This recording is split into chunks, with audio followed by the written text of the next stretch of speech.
some of you know, last week was Youth Mental Health Week, and we thought it would be good to actually do a reflection on that and also our reflections in the youth mental health space. And me and Charlie from Babbu have been working together at looking at preventative mental health and thought it would be good to bring around experts in the space who are here to talk a little bit about our own experiences, how they've shaped, I guess, what we're building now, and also looking forward into the future. So I think before the intros, it would just be good to reflect on our own childhood, particularly as we're discussing children today. So I guess it would be good to hear from you guys about how your own childhood have shaped your view on mental health today, particularly when we are looking at children. Charlie, you can start. Sure. Give and go host, it probably makes sense. Hopefully my mum isn't watching this. My own childhood, I think it was pretty wholesome. Like, I didn't grow up in the city, I grew up in the countryside, and all I remember is just being outdoors and being naked the whole time. And so I think, like, for the most part, like in a bubble, right? And then actually I went to an all-girls boarding school, which is just another bubble. So I think it was really until, you know, you go to university, although then I went to a campus university, another bubble, I've probably been protected from most things. That's not to say there haven't been traumatic events, and certainly not to say I'm not, you know, deeply in therapy right now. But I'd say that, like, from my recollection of my childhood, it was just very much a free time. What about you, Debbie? Yeah, I was the oldest of 6 children, and my dad would just set up environments to play in. So in the garage, he'd just put wood and bolts and things, and we'd just go in there and just make things. And then there was loads of outdoor things. I used to love playing football. I think things like football and stuff, when I was, you know, a few years ago, I joined a football team again, and just getting back on the pitch just made me feel a teenager. And things that we do in childhood echo into our adulthood and help us to just relax and de-stress. Just dancing as well. When I'm stressed, you know, Taylor Swift, shake it off, I just shake it off. And, you know, going to a meeting, going to high stressful environments, singing and dancing just helped me get through. So that's kind of... Just you wait. But I mean, as well though, I was called Crazy Deb, and I was actually a very highly anxious child, but I was brought up in quite a religious home, and they just used to tell me, don't worry, just don't worry, you know, you're not allowed to worry, just don't worry.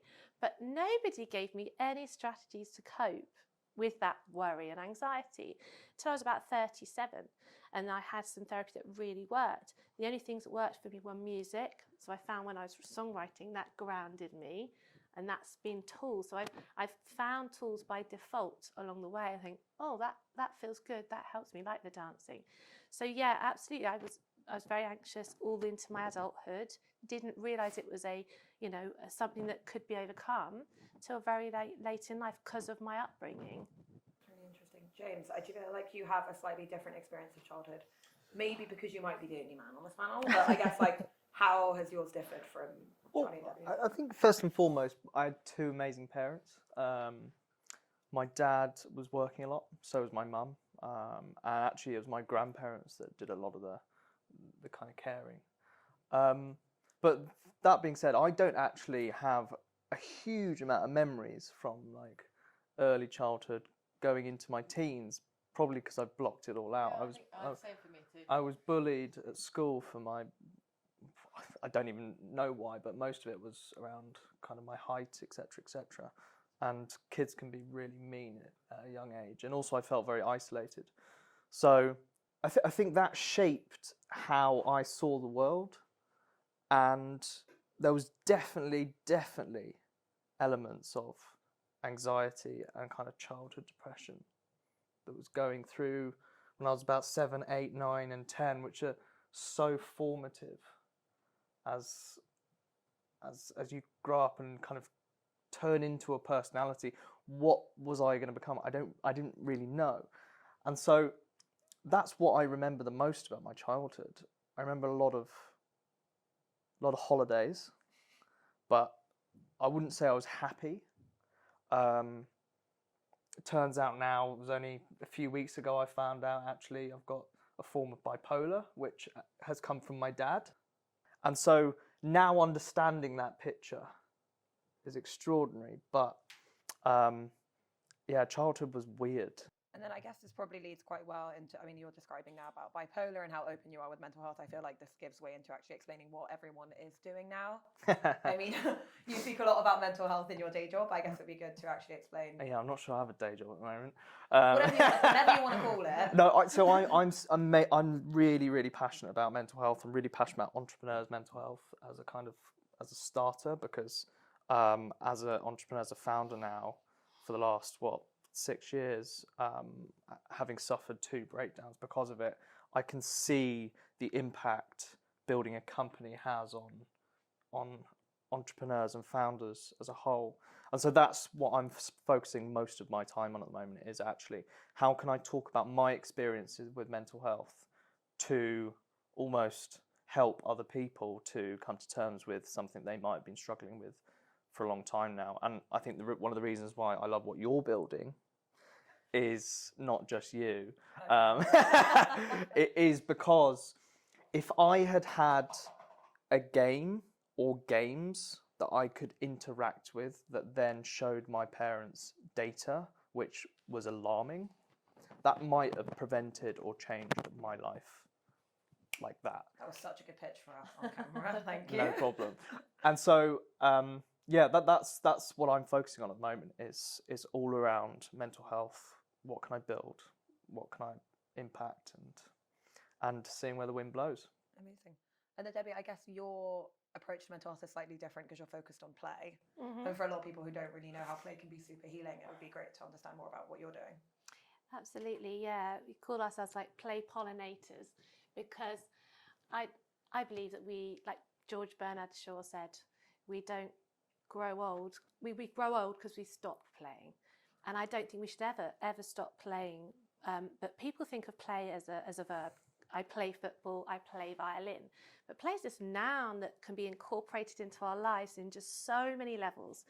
And over the last few years, I've had the privilege of working in workplaces, corporates with highly stressed out, time poor, overwhelmed CEOs, to going over to Poland and working with Ukrainian refugees and working with other charities who are working in some really deprived areas and with a lot of need, using play to help these children to heal, help them regulate again. There's something called attachment play, which is about main carer and child bonding through play, feeling seen, feeling safe again. And it's just incredible. So until the whole world knows about the power of play and how simple it is, comparing it to nature, we can't play if we're stressed. And most of us are in that stressed out state right now. So what can we do to pause, which is like the pausing, to be able to play and build connection? And I'm just trying to keep it simple, not trying to make things complicated and overwhelming for people who are already overwhelmed. So yeah, I'm all about keeping it simple, promoting play in every area of our lives. Amazing. And Charlie? So obviously I know Debbie and very much aligned in terms of play. So everything that Babbu does is around learning through play and around attachment, and especially between main caregiver, but anyone in that child's life in the first 5 years. And so, yeah, my interest in mental health, although it sounds idyllic, the childhood I just described, a lot of it was repressed. And it's not to say I didn't have good attachment from the early years, but definitely that kind of traditional British kind of stiff upper lip, like things just weren't talked about. And actually, I'm doing this podcast series with dads, and I only ever saw my dad cry once, and there was no emotions in our household at all. And so because my kind of passion really lies with early childhood development now, there's such a strong correlation between those relationships in those first 5 years and future mental health, as you just talked about. So yeah, so everything we're doing is about kind of empowering parents, reassuring them, supporting them to support their child in the best possible way. And so much of that is just through play.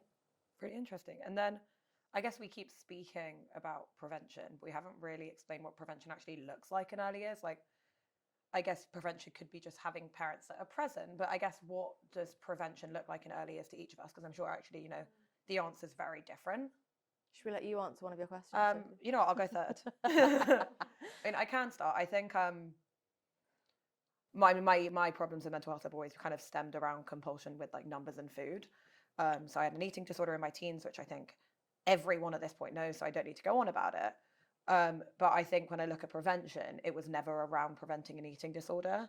It was kind of all those personality traits that actually still do make me me, but understanding how they worked, right? So for me, it's I am a perfectionist. I am highly compulsive. And they're things that I work on every day now. So I'm like, today I had to wake up at 7 and I was like, actually, I woke up at 5:45 and in my head I was like, no, I've told myself I'm waking up at 7. I need to stay in bed till 7. And I was like, what's the problem if I just get up and watch TV?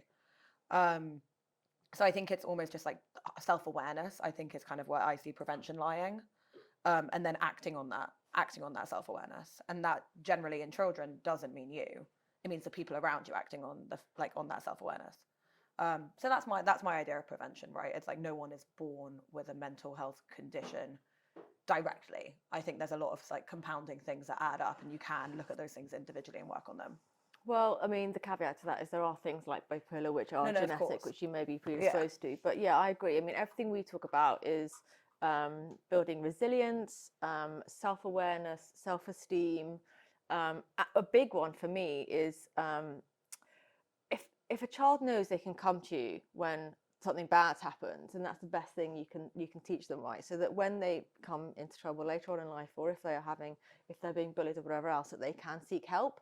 I think that's the biggest part for me as prevention is really giving children the toolkit, the emotional understanding of self, and the knowledge that they can ask for help if they need it. I think that's the best thing anyone could do for a child under 5. Yeah, early intervention is absolutely key. And I've had the privilege over the last 25 years of working quite recently with children. They're called on the edge of care. These are children who are in the maybe foster care system.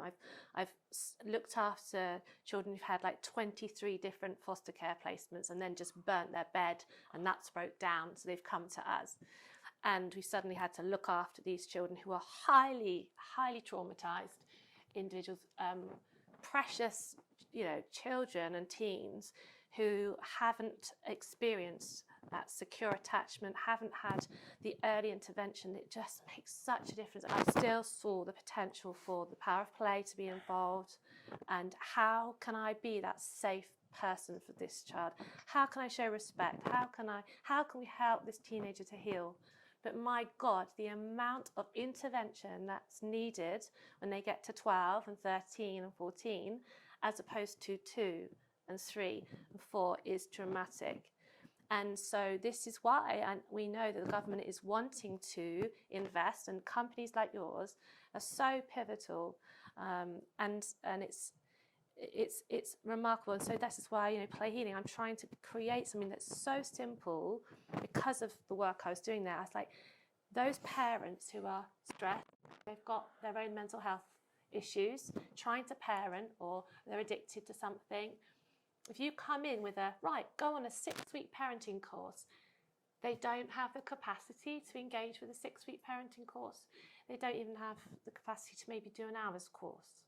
So how can we meet their needs in that moment? We need to come in with something that's non-threatening, that's simple. Pause, play, connect. Explaining that to them. How can we build connection? Showing them one little game they can play. And then they suddenly see their child laughing again. And then they feel better about themselves. And then you've got this upward spiral as opposed to the shame of, you should be playing with your child more. You're not doing this. You're not living up to these standards.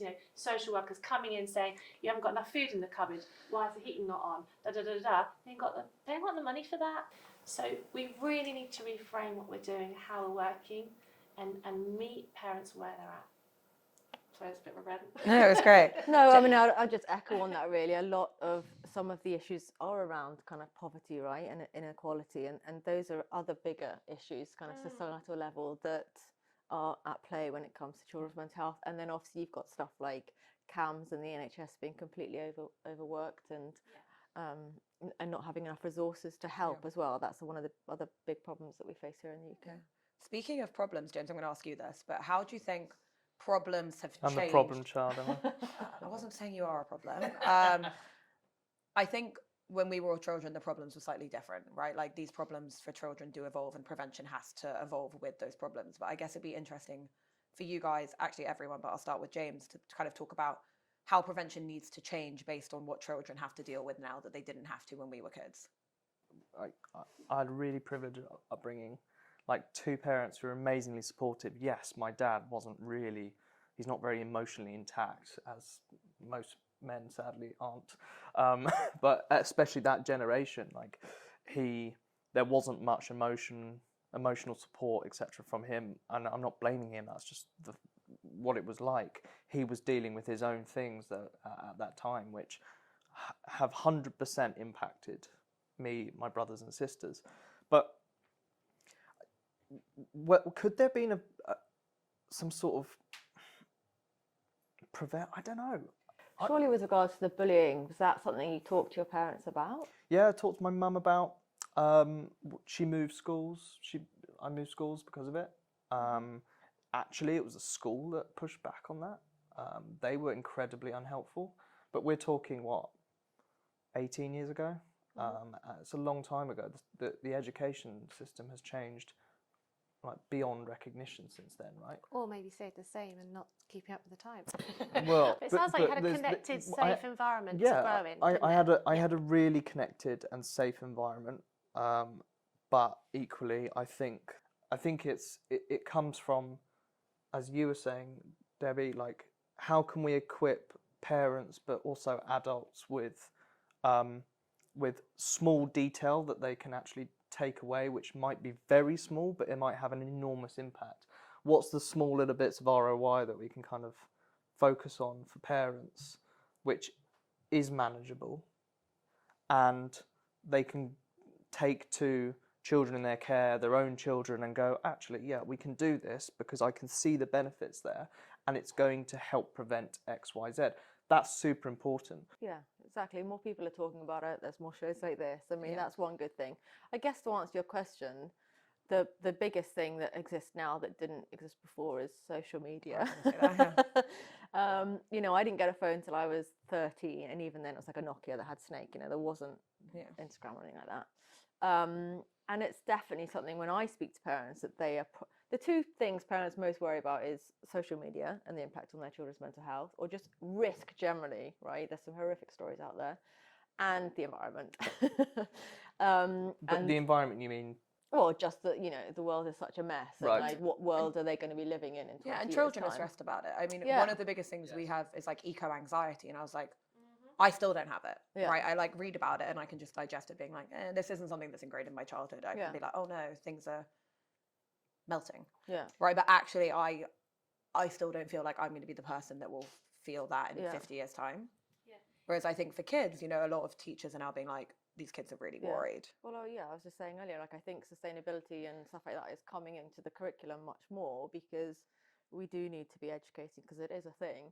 I'm not a climate denier, by the way. No, I know. I'm exactly the same as you. But even like, you know, my daughter, she's 6, and she's now like it's, for want of a better word, like the litter picker upper at school. Like but she's been put in that position as though like it's a nice treat for her, like a position of authority. But literally, her job is to go around and pick up rubbish. So yeah, I think they're the 2 big things. And in terms of like preventative and how to equip our children to deal with stuff like social media, I think we can't avoid it, right? It's here, it's probably going to stay. It's definitely going to stay. Yeah, I'm just thinking like 20 years' time, it's still going to be, but some form of. But I mean, James has just deleted Instagram, right? Yeah. So I guess. Yeah. But then there's another one that comes along. But so let's look at where children are spending most of their time, right? They spend actually most of their time at school. The vast majority of their day now at school. And there is little contact time with parents, actually, apart from getting the kids up, fed, get them to school, and then when they come back from school, homework, etc., etc. But the vast majority of a kid's life is spent interacting with other kids at school, is interacting with teachers, is in that educational environment most of the time. And is it the parents that we need to be equipping better? Yes, but does there need to be more emphasis on education and schools for safeguarding, because that's where I see a lot of my story unravel, really, is my relationships at school, or my lack of relationships at school, which had such a big impact on my self-worth. And it kind of defined the kind of the internal monologue that I was telling myself within my head, which was, you're not good enough, nobody likes you, you're too small to have friends, etc., etc., because that's what I was perceiving. So is it more, do we need to emphasize more focus on the education system versus parents? Is it becoming a bit of a red herring saying, right, parents? Yeah, well, I mean, I think healthy connections between teacher and child, between parent and child, between work colleagues at work is really important. I think the theme, isn't it, is connection this year. And that's why I set up Play Healing, because of the feeling of disconnect. I remember sitting as a mum thinking, why do I feel so lonely and disconnected right now? Even if I've got children, I've got the dog, I've got the partner, you know. And when we have our phones and things like this, it can be another tool for connection, where we can be FaceTiming friends and children are gaming together and it's really fun. Or it can be disconnection, where everyone's in the same room but they're on all their devices and doing different things. So it's what's our perspective and what's our focus. Let's move towards connection and spot those areas of disconnect, and what can we do about those areas. But I guess with, like, I've always noticed this, particularly I have teen cousins, right? And I think every teen is on Snapchat, right? Where it's just like 5 seconds, I have 180 friends messaging me in 2 minutes. Right, and in their head that is connection, right? It's like, I'm gonna send this 5-second video to my friend, and I'll be like, so how many of these people do you know? And they'll be like 50. And I'll be like, how many of these people do you speak to on a day-to-day basis at school? And they'll be like, 1. And I'm like, so, but do you consider these people your friends? And they were like, well, yeah, kind of. But I was like, but you can't have a conversation in person. So is that form of social media connection really a connection if they can't actually facilitate it in person? I mean, it depends on the child and it depends on that relationship. As a parent, I want to be invested. I can't dictate what they do on social media all of the time. I can't be over their shoulder. I've got to trust them. But sometimes I can come alongside saying, oh, who's speaking to you now? Oh, that's cool. And how I model my phone usage, because they still take note and they still clock. And it's keeping up with what they're into, keeping that connection, because that keeps them safe. If they're doing things and I don't know about, or they're on apps that I haven't educated myself as a parent of what the risks are, what the settings are, then that's when the danger comes, I believe. Well, I guess it's kind of, you aren't digitally native in the way that they are, right? They know nothing else. So it's also the onus is probably on you to educate yourself. Yeah, and I can still put in boundaries, even though they are 15 and 17. I will still say, right, when we're at the dinner table, we don't have screens. You know, when we go here, this is what I expect of you. And my mum still enforces that. I'm 28. You know, it's like, but it's brilliant. It's creating that environment. And if you're, some days they'll swear and run off. You know, I still have days where it's really tough but it's just keeping myself calm, trying to be consistent, because they'll feel safe and they all know. They're actually probably more aware than I think they are, and they're sick of being told at school. They're sick of having another assembly telling them about the dangers of this, that and the other. Because it's this fear-mongering, and let's just promote the good thing about social media and being connected online and stuff. So something I've learned recently is my relationship with my dad, which has kind of been a bit troubling, and also relationship with my brother, has changed so dramatically because we've actually begun to start showing physical affection and emotion to one another. And I think that was something that I never really experienced, only from my mum growing up. And that is so important, actually, in how we can teach children to be emotionally intelligent, emotionally aware, understanding when to share something, understanding what the impact of sharing something is actually saying to parents, look, it's good to be vulnerable. Like, what instigated the change with your dad and your brother? He had COVID and he had major surgery, and I realised with my dad that like he was close to dying, and I was going, wow, okay, I'm 26 and a half years old and I've never seen my dad cry. I've never really told him I love you, even though I do love him, and he's never told me that. And so actually I instigated it because I was like, let's try this, because do you know what, like, I don't have long left with you. He's well now, but that changed my life, and now every time we see each other we hug. That never happened for 26 years, which is crazy. And I think teaching men, women to actually show emotion to their children, and it's a good thing within reason. It's a good thing, is massive for children's development, because it teaches us so much. Seeing your mum, seeing your dad showing affection, showing emotion to you, and actually understanding that vulnerability is an important aspect of being a human being. Charlie, do you show a lot of vulnerability with your kid? Yeah, I do. It's interesting you're telling that story, because I actually, for some reason, it seems so silly now, stopped talking to my dad. And that went on for 16 years. And Wow. sadly, he had a heart attack last year and died. And I never got that chance to make up. And my sisters would still have a relationship with him. And they would always be like, why don't you reach out to Charlie, to my dad? You know, why don't you reach out to Dad? And both of us were stubborn, very similar type of people. And so, yeah, I wish I could. And I think in response to that, I mean, I'm also a single mum, so I kind of fill both roles, I think, for my daughter. Like, I do the rough and tumble, I do the dad stuff.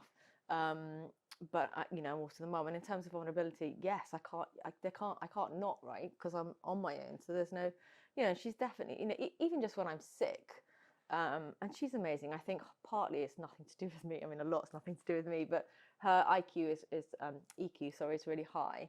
She's very empathetic. You know, we'll walk past Tesco's and she'll see a homeless person and she'll say, "Can we go get some Pringles?" And then she'll buy something for that person. But if I'm sick, she'll be like, "Mummy, don't worry, I'm going to run my bath and put myself to bed tonight." Like, so she sees me. Wow. I don't have to mask anything, whether it's being sad and lonely and sad that we're separated, or being sick. And I think, yeah, that definitely helps her be, you know, because I think that's the best thing you can do is speak about it. And even when you shout at your child, I think it's okay. Like, it's okay to be angry. It's okay to be sad, as long as you recognize why you're doing it, and you can tell your child why that is, and say it's nothing to do with you, I've had a really bad day, and apologize. And again, and so that's all down to managing your emotions and yeah, empathy. So yes, I am vulnerable. Debbie, do you encourage parents kind of to open up? Like, is there a boundary in which parents can and can't tell their kids things? Like, is there oversharing with parenting as well? I guess I'm my not a parent, girls tell me off for oversharing all the time. And they also say, "Oh, stop therapizing me, Mum." And I'm like, I'm just listening. I'm just being kind. Ever since I trained as a therapist, they think I'm just trying to be a therapist all the time. Children need nurture. Children need to feel safe with you. So that means feeling safe to share how they're feeling, but also safe enough that they don't have to parent you. And so they need to know that Mummy can cope. Mummy can hold those emotions that they are sharing, and it won't make me suddenly break down and cry. So it does feel like I'm doing a little bit of a fine tightrope walk through life. When things get hard for you, I can hold that. Do you see what I mean? I can be present. And I find that quite hard as a parent sometimes, to kind of to remember you're a parent first and foremost, and that you are their best friend and everything else. But like, yeah, when things are difficult, like, you know, for example, there was a bully in my daughter's class, and I wouldn't even call them a bully because they're 5 and 6, right? But a child that is acting out, and it's really hard not to be like angry at that child, and to be able to talk to my daughter and give her the languages and understanding that that child isn't a bad child, that they must have their own things going on and everything else. But it is really hard to not just want to just be like, yeah, bad mouth another little girl. And I'm modelling strategies too. So they're sponges.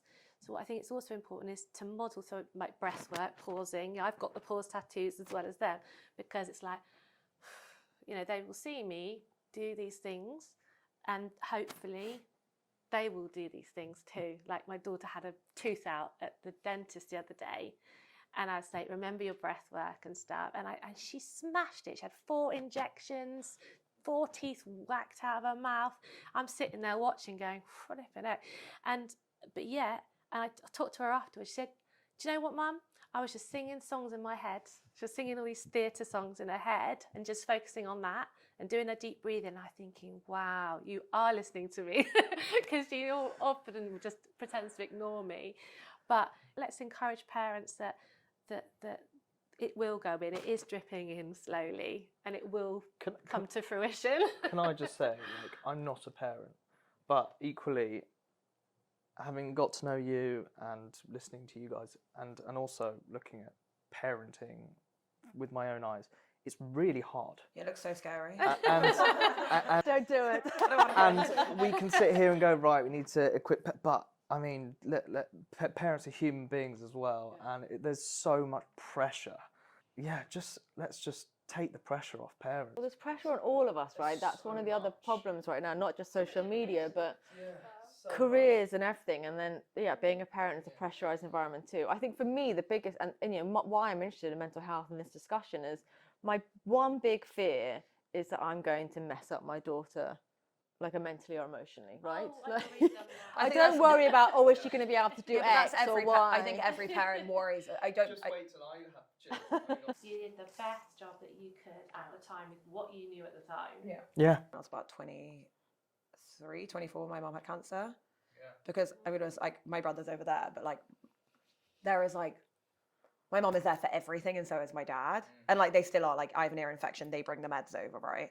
And when my mum got cancer, I actually had 0 empathy, which was like the weirdest thing I've ever experienced. My response was like straight anger. And I remember like, I still wanted her to do things for me, and when she couldn't, and I think I was so scared that like, suddenly this idea of my mum not being there was an option. It was petrifying. And like, I think to this day, I always look back and I'm like, I was so mean to her for like a year. Yeah, but don't beat yourself up. But it was out of like this like consistent fear that like, I'd been so used to a present parent, and I was so lucky. And then I was like, oh my God, what happens if like, I don't have that? Please pretend that you can do that for me. And she couldn't pretend for a while. So I think that was really tough. But then just on a side note of talking about being a good parent, I'm not a parent, and I don't think I will be for a while because I'm so single.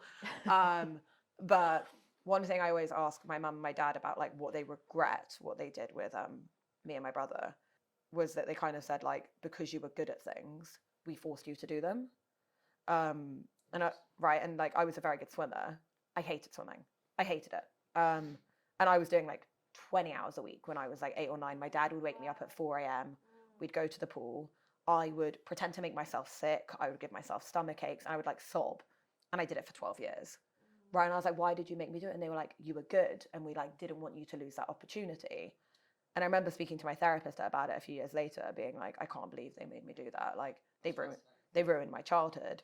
And my mum was like, one of the hardest things a parent can do is like actually think about what's good for their child. And just because your child, like, go and force your kid to do something they don't want to do, but there is a breaking point in which you're like, actually, I've tried enough, they're not going to like it. Have you read Andre Agassi's autobiography? No. So he hated tennis from literally day dot, but when he was 2 years old, his dad put a tennis racket in his hands and told him he's going to play against this machine. And he hated it for the rest of his career. He never liked tennis. And that was one of the things that really messed him up, because his dad wanted him to be the world number 1 at like 2 years old. And that was all that Andre was going to be.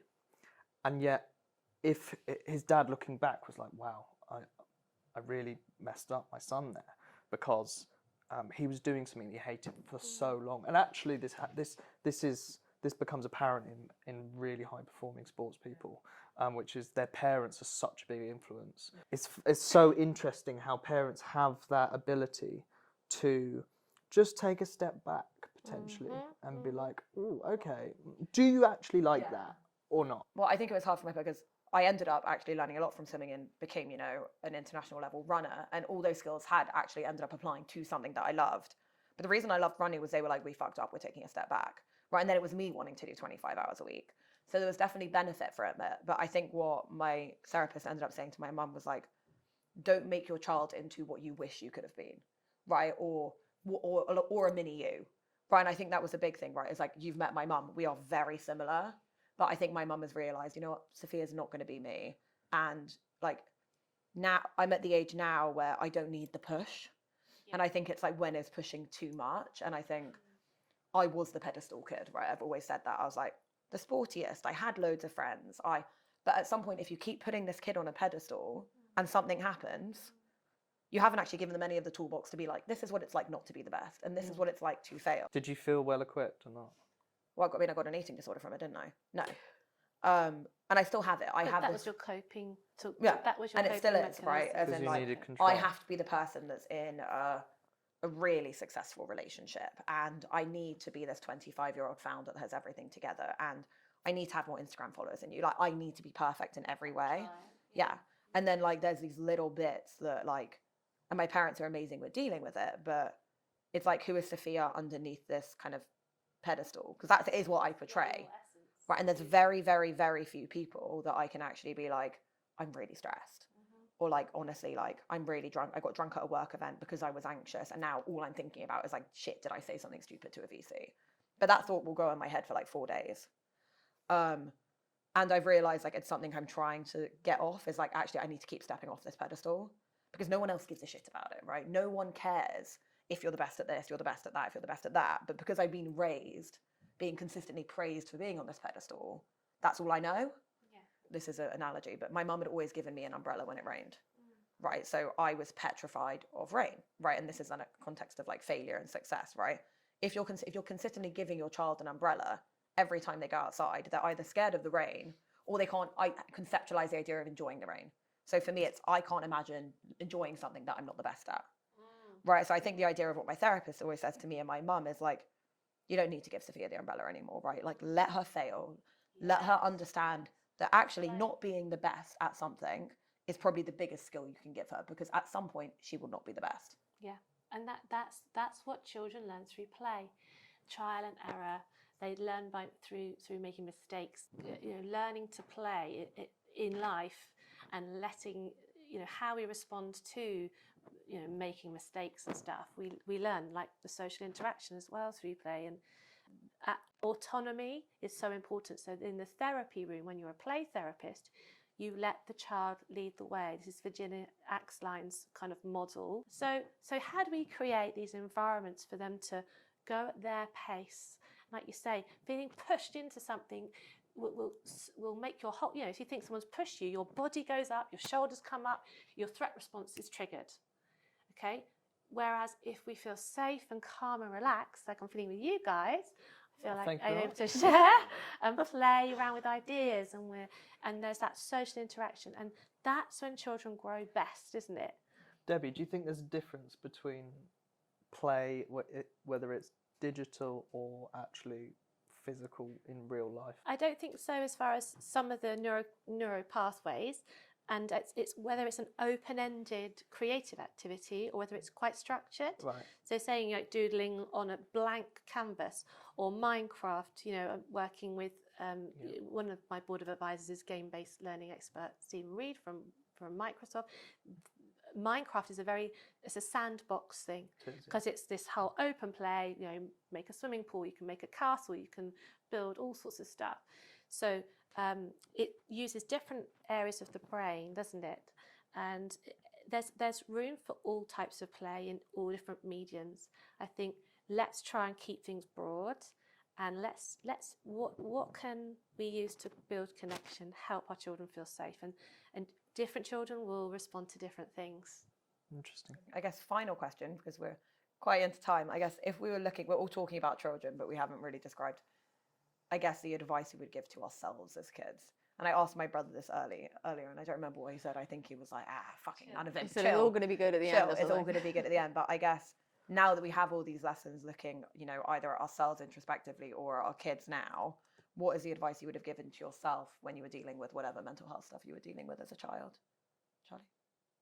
Put you on the spot a little bit. I guess my biggest learning would be at that point about recognizing your parents as humans. I think, and back to my dad, I think, and what you were saying about your mum was really interesting as well, because I think I was angry for a long, long, long time when my relationship with my dad broke down. And I think part of it was him falling from that pedestal and not being, the dad that I thought he was or had been up until that point. So I guess a level of understanding that all of us are human and we all make mistakes, and a forgiveness as well. I think forgive yourself. Like if you make mistakes or if you F up or you separate or like things happen, and it's like something you said as well, James, about like it all happens for a reason. So yeah, be kind to yourself and understand that we're all human would be my advice to my 8-year-old self who wouldn't have listened.